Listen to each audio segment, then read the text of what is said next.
So now that you have worked really hard to look at all of these different aspects of the study, you have to assess the results.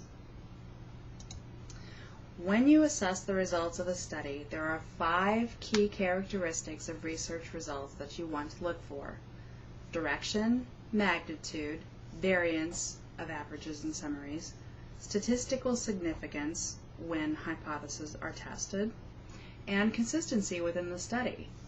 The importance and implications of the results depend upon all 5.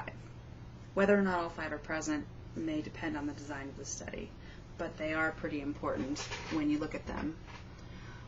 So while the importance of the direction and the magnitude of the results is obvious, these characteristics sometimes go unreported.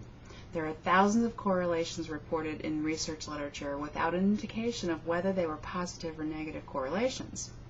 There are thousands of experimental differences reported as statistically significant without an indication of the magnitude of the difference. And this means, what's the distance? How big? How small? Just because somebody says it is positive or negative doesn't really tell you a whole lot. So qualitative research is usually reported in more detail, so direction rarely goes unreported. Qualitative analysis, however, often provides ambiguous indications of magnitude. So that's something to be aware of. If it says the entry-level employees were initially delighted by the firm's offer to provide tuition assistance at the local community college, does that mean that all, most, many, or some of the entry-level employees? Or is there a qualifier that gives you problems such as most added to the statement? Does that mean at least 90%, 80%, 70%, or simply 51% and above? Got to know those sorts of things as well.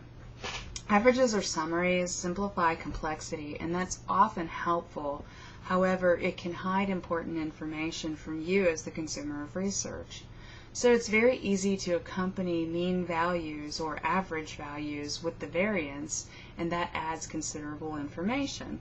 And while statistical significance is usually reported in quantitative research, it's widely misinterpreted by researchers and readers. So what that means is that you just, again, have to know what it is that you're looking at. So what you want to know is, do all the reported hypotheses tests have statistically significant results? Are all the reported results consistent? Is there an indication that the researcher was surprised by some of the results? This is usually found toward the end of the report. It's almost impossible to do honest research without encountering some surprises and being intrigued by them. If the researcher found no surprises, it's possible that the whole study was skewed to support his or her pre-held opinions, or that selective reporting buried unwanted results.